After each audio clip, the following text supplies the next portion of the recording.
Channel पर।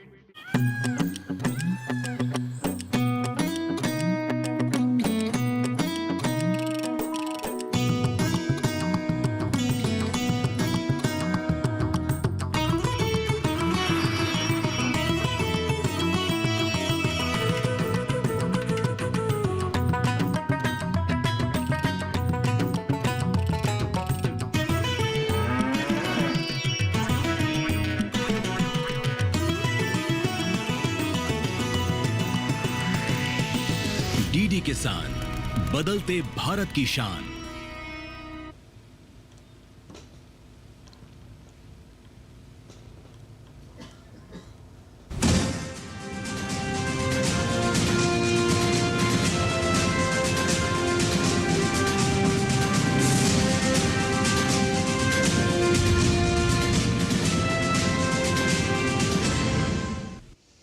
नमस्कार, किसान समाचार में आप सभी दर्शकों का स्वागत है। मैं हूं साइमा खान। सबसे पहले नजर हेडलाइंस पर। प्रधानमंत्री नरेंद्र मोदी 25 दिसंबर 2024 को करेंगे नदी जोड़ो परियोजना का शुभारंभ। केंद्रीय कृषि मंत्री शिवराज सिंह चौहान ने कहा कि भारत को विश्व फूड बास्केट बनाने में सरकार नहीं छोड़ रही है कोई कमी। प्राकृतिक खेती को बताया समय की मांग।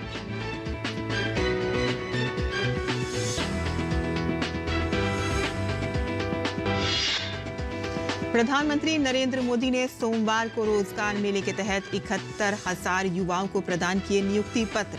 किसान दिवस पर चौधरी चरण सिंह जी को किया नमन। पीएम ने गिनाए ग्रामीण भारत में रोजगार और महिला सशक्तिकरण के लिए उठाए गए कदम।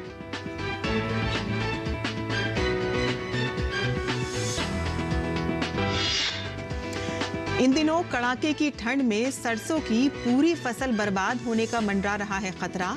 कृषि विशेषज्ञों ने बताए सरसों की फसल में लगने वाले कीटों की पहचान और इसकी रोकथाम के वैज्ञानिक तरीके।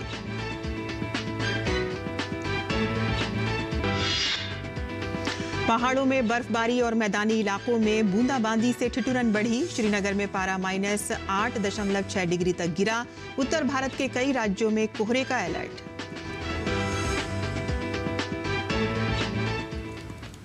और अब समाचार विस्तार से।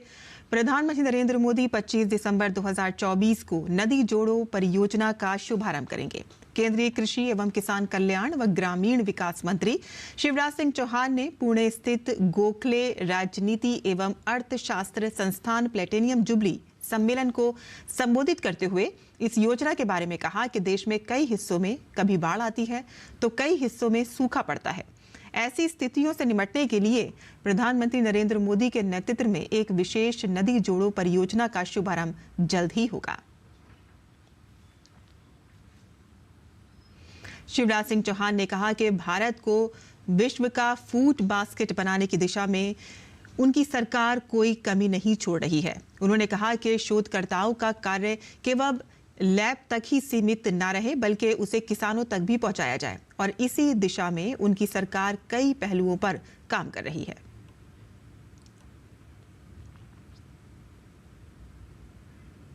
कृषि मंत्री ने कीटनाशकों के अत्यंत प्रयोग को रोकने और आह्वान करते हुए कहा है कि ये समय की मांग है कि हमें प्राकृतिक खेती की तरफ बढ़ना है। किसानों की भंडारण क्षमता को बढ़ाने के लिए सरकार निरंतर कार्य कर रही है। इस दिशा में एक कदम आगे बढ़ाते हुए केंद्र सरकार किसानों के उत्पादों को दूर दराज के क्षेत्रों तक पहुंचाने के लिए नई योजना पर काम कर रही है। कृषि मंत्री ने कहा कि केंद्र सरकार ने किसानों की सहायता के लिए डीडी किसान चैनल पर एक विशेष कार्यक्रम आधुनिक कृषि चौपाल शुरू किया है। ये एक ऐसा मंच है कि जहां पर किसान, शोधकर्ता और वैज्ञानिक बैठकर कृषि क्षेत्र की समस्याओं व नए अवसरों पर अपनी विचारों का आदान प्रदान करते हैं। प्रधानमंत्री नरेंद्र मोदी ने नई दिल्ली स्थित CBCI सेंटर परिसर में Catholic bishop conference of India द्वारा आयोजित क्रिसमस समारोह में हिस्सा लिया। समारोह को संबोधित करते हुए प्रधानमंत्री नरेंद्र मोदी ने कहा कि हमारे देश में मछुआरों, मत्स्य पालकों के बारे में पहले नहीं सोचा गया और हमने फिशरीज का अलग मंत्रालय बनाया। उन्होंने कहा कि हमने मछली पालकों को किसान क्रेडिट कार्ड की सहूलत दी।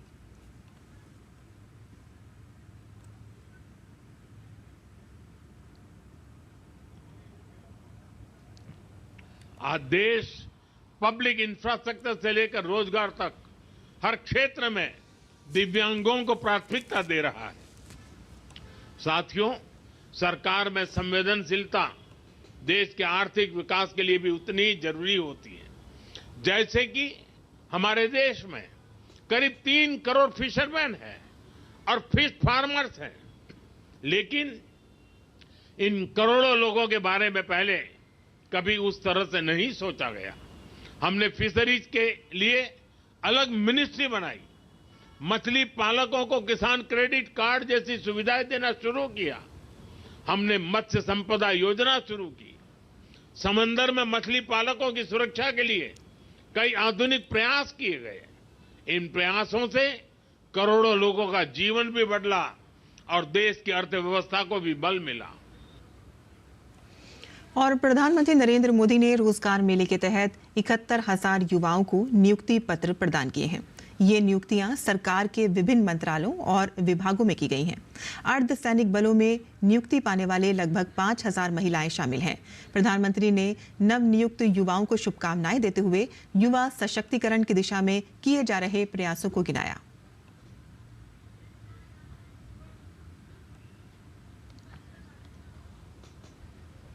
जब सरकार ने गोबर धन योजना के तहत देश में सैकड़ों गोबर गैस प्लांट बनाए तो इससे बिजली तो पैदा हुई, हजारों नौजवानों को नौकरी भी मिली।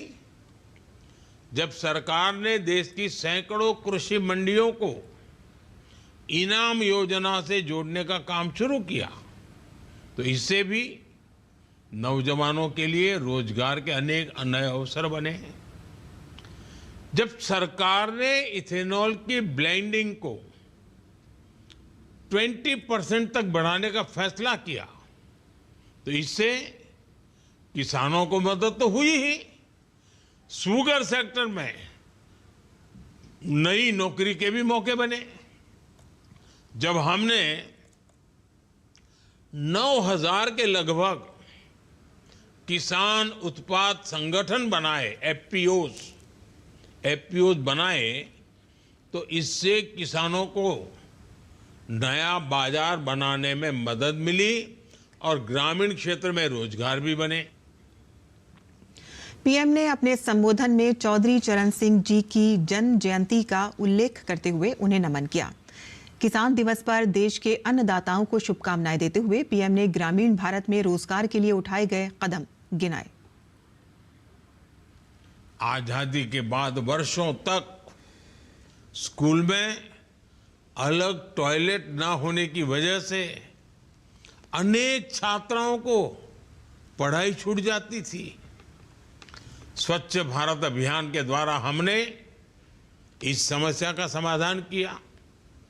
सुकन्या समृद्धि योजना ने सुनिश्चित किया कि बच्चियों की पढ़ाई में आर्थिक परेशानी ना आए। हमारी सरकार ने 30 करोड़ महिलाओं के जनधन खाते खोले जिससे उन्हें सरकार की योजनाओं का सीधा फायदा मिलने लगा। मुद्रा योजना से महिलाओं को बिना गारंटी लोन मिलने लगा। महिलाएं पूरे घर को संभालती थी लेकिन संपत्ति उनके नाम पर नहीं होती थी। आज पीएम आवास योजना के तहत मिलने वाले ज्यादातर घर महिलाओं के ही नाम पर है। और इन दिनों कड़ाके की ठंड पड़ रही है और ऐसे में सरसों की फसल पर कीट लगने का खतरा अधिक रहता है और इससे पूरी फसल बर्बाद हो सकती है। कृषि विशेषज्ञों ने सरसों की फसल को कीट से बचाने के लिए वैज्ञानिक तरीके बताए हैं। आइए जानते हैं कि सरसों की फसल में लगने वाले कीटों की पहचान और रोकथाम कैसे की जा सकती है। सरसों रबी की प्रमुख तिलहन फसलों में से एक है। इन दिनों देश के कई राज्यों में कड़ाके की ठंड में सरसों की फसल के ऊपर कई रोगों का प्रकोप और असर देखने को मिल रहा है। कड़ाके की ठंड और कोहरे के कारण सरसों की फसल पर कीट का भयंकर प्रकोप बढ़ता जा रहा है। इससे सरसों की फसल की पैदावार को लेकर किसान चिंतित नजर आ रहे हैं, क्योंकि इन कीटों से उपज में काफी कमी आ सकती है और किसानों पर आर्थिक बोझ बढ़ सकता है। सरसों की फसल को लाही और आरा मक्खी जैसे कीटों से काफी नुकसान पहुंचता है। लाही पत्तियों और तनों से रस चूसती है, जबकि आरा मक्खी की लार्वा पत्तियां खाती हैं। ऐसे में कृषि विशेषज्ञों ने सरसों की फसल को कीट से बचाने के लिए वैज्ञानिक तरीके बताए हैं। लाही सरसों का एक प्रमुख कीट है। इस कीट का वयस्क एवं शिशु कीट दोनों ही मुलायम पत्तियों, टहनियों, तनों, पुष्पकर्मों तथा फलियों से रस चूसते हैं। इससे आक्रांत पत्तियां मुड़ जाती हैं। फूल पर आक्रमण होने की स्थिति में फलियां नहीं बन पाती। लाही के प्रबंधन के लिए फसल की बुआई समय पर करनी चाहिए। नाइट्रोजन वाले उर्वरक का प्रयोग कम मात्रा में करना चाहिए। खेत को खरपतवार से मुक्त रखें। खेत में प्रति हेक्टेयर 10 पीला फंदा का प्रयोग करना चाहिए। नीम आधारित कीटनाशी एजाडिरेक्टिन 1500 ppm का 5 मिलीलीटर प्रति लीटर पानी में घोल बनाकर फसल पर छिड़काव करना चाहिए। प्रकोप अधिक होने पर रासायनिक कीटनाशी के रूप में ऑक्सीडेमेटॉन मिथाइल 25 EC 1 ml प्रति लीटर अथवा मालाथियान 50 EC 1.5 ml प्रति लीटर या इमिडाक्लोरपिड 17.8% SL का 1 ml प्रति 3 लीटर पानी में घोलकर छिड़काव करना चाहिए। आरा मक्खी सरसों के वानस्पतिक वृद्धि की अवस्था का एक प्रमुख कीट है। वैसे कीट नारंगी, पीले रंग तथा काले सिर वाले होते हैं। इसके पिल्लू पत्तियों को काटकर क्षति पहुंचाते हैं। आरा मक्खी के प्रबंधन के लिए फसल की कटाई के बाद खेत की गहरी जुताई करनी चाहिए, ताकि मिट्टी में उपस्थित इस कीट का प्यूपा मिट्टी से बाहर आ जाए और नष्ट हो जाए। नीम आधारित कीटनाशी एजाडिरेक्टिन 1500 ppm का 5 ml प्रति लीटर पानी में घोल बनाकर फसल पर छिड़काव करना चाहिए। रासायनिक कीटनाशियों में फेनवेलरेट 0.5% धूल 20-25 किलोग्राम प्रति हेक्टेयर की दर से इस्तेमाल करना चाहिए अथवा ऑक्सीडेमेटॉन मिथाइल 25 EC का 1 ml प्रति लीटर की दर से फसल पर छिड़काव करना चाहिए। कृषि विशेषज्ञों की इन सलाहों को मानकर किसान अपनी फसल को इन कीटों के प्रकोप से बचा सकते हैं। किसान समाचार के लिए शमीम अख्तर की रिपोर्ट।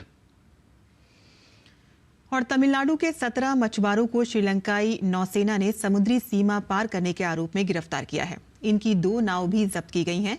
रामेश्वरम से 2 नाव पर सवार लगभग 17 भारतीय मछुआरों को आज सुबह कच्चा तीबू के पास श्रीलंकाई नौसेना ने गिरफ्तार कर लिया।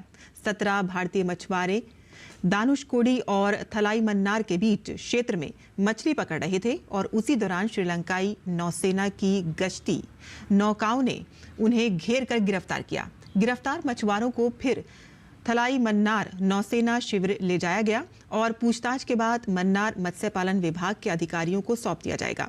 ये गिरफ्तारी और कार्रवाई उस समय हुई है कि जब मछुआरे अपने दैनिक कार्य के लिए समुद्र में गए हुए थे।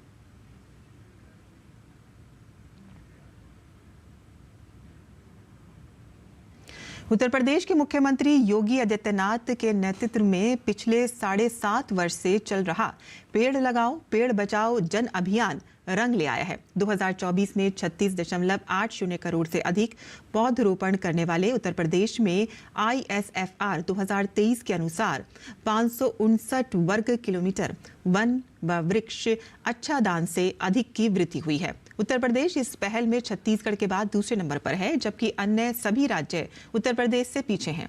इस उपलब्धि के लिए मुख्यमंत्री योगी आदित्यनाथ ने रविवार को वन विभाग के अधिकारियों व कर्मचारियों को बधाई दी। वहीं केंद्रीय वन पर्यावरण मंत्री भूपेंद्र यादव ने भी इस उपलब्धि पर उत्तर प्रदेश को शुभकामनाएं दी। राइजिंग राजस्थान के तहत राजस्थान के कई शहरों में पर्यटन को बढ़ावा देने के लिए समझौते किए गए हैं और इसी दिशा में जैसलमेर में दुबई की तर्ज पर पर्यटन को बढ़ावा दिया जाएगा और इसके तहत जैसलमेर में दुनिया का सबसे बड़ा खजूर फार्म हाउस भी तैयार किया जाएगा, जिसमें करीब 5 लाख खजूर के पेड़ लगाए जाएंगे। इस फार्म हाउस का क्षेत्रफल 9000 एकड़ होगा और इसे दुनिया का सबसे बड़ा खजूर फार्म बनाने की कवायद भी है।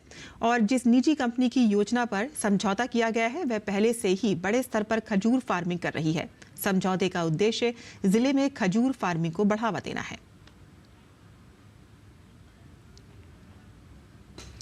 पहाड़ों में बर्फबारी और मैदानी इलाकों में बूंदाबांदी से ठिठुरन बढ़ गई है। श्रीनगर में पारा -8.6 डिग्री तक गिर गया है। जम्मू कश्मीर के गांदरबल जिले के सोनमर्ग में ताज़ा बर्फबारी हुई है और इसी को देखते हुए मौसम विभाग ने एडवाइजरी जारी की है। हिमाचल की राजधानी शिमला में बर्फबारी हो रही है। शिमला में इस साल की पहली बर्फबारी को लेकर पर्यटक काफी उत्साहित हैं और बर्फबारी का लुत्फ उठा रहे हैं। वहीं मौसम विभाग ने शिमला में 27 से 29 दिसंबर तक भारी बर्फबारी के आसार जताए हैं। लद्दाख के पूरे क्षेत्र में तापमान शून्य से नीचे पहुंच गया है। भारत चीन सीमा स्थित न्योमा में तापमान लगातार नीचे गिर रहा है। कुछ क्षेत्रों में तापमान शून्य से 17 डिग्री नीचे पहुंच गया है। लद्दाख कड़ाके की ठंड की गिरफ्त में आ गया है। आज सुबह बर्फबारी होने से शीतलहर का प्रकोप और बढ़ गया है और लेह क्षेत्र में मौसम की पहली बर्फबारी हुई है। 3 दिनों से धूप नहीं निकलने के कारण पानी की आपूर्ति कम हो गई है और इससे स्थानीय स्तर पर कम बिजली का उत्पादन हो रहा है। वहीं दूसरी तरफ बिजली की मांग में जबरदस्त इजाफा हुआ है।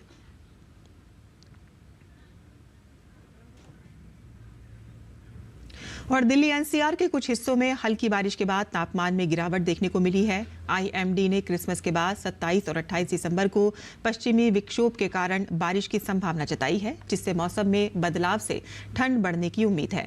दिल्ली एनसीआर में आने वाले दिनों में मौसम का क्या रहेगा हाल, इस पर हमारे संवाददाता ने आईएमडी के वरिष्ठ वैज्ञानिक नरेश कुमार से खास बातचीत की। क्या रहेगा दिल्ली में और एनसीआर में मौसम का मिजाज, बात करने के लिए मेरे साथ इस वक्त मौजूद है सीनियर साइंटिस्ट आईएमडी के नरेश कुमार सर। सबसे पहले तो हम देख पा रहे हैं यहाँ पे एक वेस्टर्न डिस्टर्बेंस दिख रहा है, बहुत मार्क्ड है, लेकिन इसके चलते दिल्ली आसपास बारिश जरूर हुई है। क्या आज रहेगा या कल तक कुछ होने की उम्मीद है? देखिए, जो इसका प्रभाव था वो मेजरली हम आज का ही एक्सपेक्ट कर रहे थे और अभी भी आप देख रहे हैं, लेकिन हिमालयस में थोड़ा बहुत इसका इफेक्ट कल तक भी रह सकता है। इसके बाद फिर हम एक एक्टिव वेस्टर्न डिस्टर्बेंस एक्सपेक्ट कर रहे हैं कि 26 नाइट या 27 से जो आपका हिमालय पे भी प्रभाव करेगा। इसके साथ वो सिस्टम जो ईस्टर्ली हवाएं बे ऑफ बंगाल से आएंगी, उनके साथ इंटरेक्शन के कारण जो पूरा central India, north west India में वेदर एक्टिविटी है। आप देख सकते हैं हिमाचल का जो एरिया है वहां पे ऑरेंज अलर्ट दिया गया है और बाकी जगहों पे ये येलो अलर्ट है। सर, ये अलर्ट सिस्टम क्या हम एक्सपेक्ट कर रहे हैं आज रहेगा और उसके बाद क्या 27-28 को क्या ऑरेंज अलर्ट बाकी जगहों पे दे देंगे? क्योंकि वेस्टर्न डिस्टर्बेंस पास हुआ है तो मॉइस्चर होने के कारण क्या रहेगा कि सारे रीजन में हम एक्सपेक्ट कर रहे हैं कि पंजाब, हरियाणा में कहीं ना कहीं नॉर्थन पार्ट में कोल्ड वेव रह सकता है और moderate to dense fog including NCR Delhi आने वाले दिनों में रह सकता है। जहां पंजाब, हरियाणा, इवन उत्तर प्रदेश आने वाले 3 दिन वहां पे फॉग होने का पॉसिबिलिटी है। अगर दिल्ली वासियों को इस वक्त एंजॉय करना है तो ये रखें, लेकिन 27 और 28 थोड़ा ध्यान रखिएगा क्योंकि जैसे आईएमडी के सीनियर साइंटिस्ट ने कहा कि थंडरस्टॉर्म उसके साथ साथ हेल स्टॉर्म होने की भी आशंका है इन दोनों दिनों में। काबुल से राधेश्याम के साथ मैं तापस भट्टाचार्य, दूरदर्शन समाचार, दिल्ली। और किसान समाचार में आइए अब जान लेते हैं देश भर की मंडियों का भाव।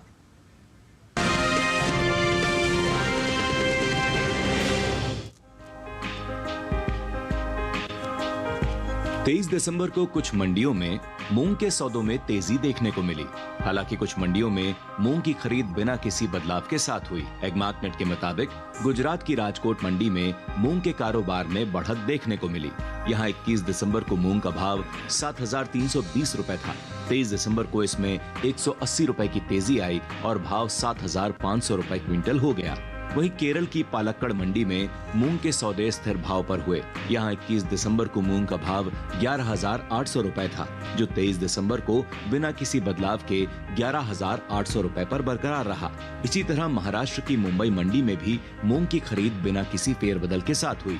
यहां दोनों दिन यानी 21 और 23 दिसंबर को मूंग का भाव 9,000 रुपए पर बना रहा। राजस्थान की सूरतगढ़ मंडी में 21 दिसंबर को मूंग का भाव रहा 6,425 रुपए, जो कि 23 दिसंबर को 158 रुपए उछलकर 6,583 रुपए हो गया। वहीं उत्तर प्रदेश की आजमगढ़ मंडी में 23 दिसंबर को मूंग का कारोबार 8,760 रुपए पर हुआ।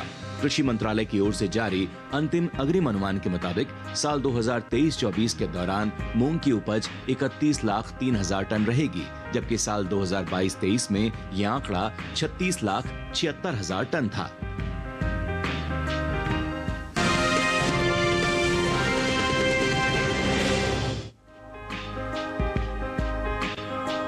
सोमवार को देश की ज्यादातर कृषि उपज मंडियों में मक्का की आवक सामान्य देखने को मिली। हाजिर भाव को देखें तो एगमार्क नेट के मुताबिक गुजरात की दाहोद मंडी में 21 दिसंबर को मक्का का भाव था 3050 रुपए। 23 दिसंबर को इसके भाव में 50 रुपए की नरमी आई और जिसके बाद मक्का का भाव 3000 रुपए हो गया। मध्य प्रदेश की खातेगांव मंडी में इस दौरान मक्का की कीमत में तेजी दर्ज की गई। यहाँ 21 दिसंबर को मक्का का दाम था 2199 रुपए। 23 दिसंबर को इसके सौदों में 19 रुपए की मजबूती देखने को मिली और भाव हो गया 2218 रुपए। इसी तरह राजस्थान की कोटा मंडी में भी मक्का के भाव में उठाव देखने को मिला। 21 दिसंबर को यहाँ मक्का का भाव रहा 2200 रुपए। 23 दिसंबर को इसकी कीमत में 50 रुपए की बढ़त दर्ज की गई, जिसके बाद मक्का का भाव 2250 रुपए हो गया। महाराष्ट्र की नागपुर मंडी में भी इस दौरान मक्का के सौदे स्थिर भाव पर हुए। यहाँ दोनों दिन यानी 21 और 23 दिसंबर को मक्का का भाव 2200 रुपए पर टिका रहा। वहीं उत्तर प्रदेश की फैजाबाद मंडी में 23 दिसंबर को मक्का का भाव 20 रुपए टूटकर 2620 रुपए से 2600 रुपए पर आ गया। इस साल घरेलू स्तर पर कुल मक्का की पैदावार में कमी देखने को मिल सकती है। कृषि मंत्रालय की ओर से जारी पहले अग्रिम अनुमान के मुताबिक साल 2024-25 के दौरान देश में कुल मक्का की उपज 245,41,000 टन होने का अनुमान जताया गया है, जो पिछले साल की 376,65,000 टन की पैदावार की तुलना में करीब 131,24,000 टन कम है। अनुमान है कि कुल मक्का की उपज का असर इसके बाजार भाव पर पड़ सकता है। बता दें कि केंद्र सरकार ने विपणन सत्र 2024-25 के लिए 14 खरीफ फसलों के न्यूनतम समर्थन मूल्य में बढ़ोतरी की है। सरकार के इस फैसले से किसानों को उनकी फसलों का उचित दाम मिलेगा, साथ ही आय में भी वृद्धि होगी। इन 14 खरीफ फसलों में मक्का भी शामिल है। मक्का का एमएसपी साल 2023-24 के दौरान 2090 रुपए प्रति क्विंटल था, जिसकी एमएसपी साल 2024-25 के दौरान 135 रुपए बढ़ाकर 2225 रुपए प्रति क्विंटल तय की गई है।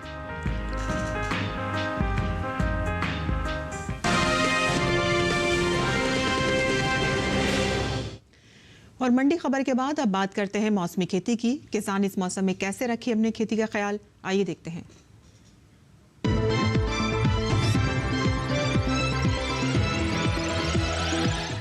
नमस्कार, आप देख रहे हैं डीडी किसान। मैं हूं एआई कृष और आज हम गुजरात, पंजाब, हरियाणा और दिल्ली में होने वाली खेती किसानी से संबंधित सलाहों के बारे में पूरी जानकारी देंगे।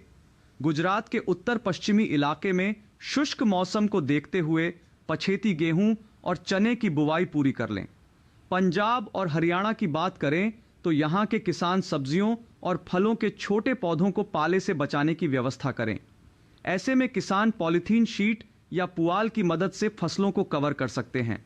बागानों और सब्जियों के खेतों में समय समय पर हल्की सिंचाई करते रहें। पंजाब और हरियाणा के किसान गन्ने, गेहूं और सरसों की फसल में मल्चिंग का काम करें।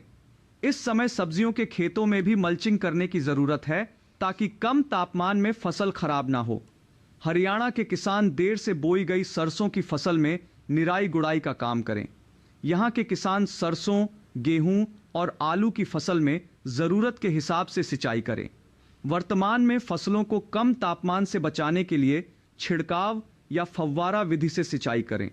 सुबह या शाम के समय सिंचाई करना ज्यादा उचित रहेगा। अगर कम तापमान का सिलसिला अगले 2 हफ्तों तक जारी रहता है तो सरसों की फसल में सफेद जंग संक्रमण का खतरा बढ़ सकता है। ऐसे में किसानों को सलाह है कि वो लगातार सरसों के खेतों में निगरानी करते रहे। कहीं पत्तियों पर सफेद जंग जैसा कुछ पदार्थ तो नहीं दिख रहा। दिल्ली के आसपास के इलाकों की बात करें तो यहाँ के किसान सब्जियों की फसल में निराई गुड़ाई का काम करें। इन दिनों दिल्ली के पास के इलाकों में समय पर बोई गई फसलों या सब्जियों में सिंचाई करें। इसी तरह कृषि और किसानों से जुड़ी हर महत्वपूर्ण जानकारी के लिए हमारे साथ जुड़े रहिए और देखते रहिए डीडी किसान। धन्यवाद।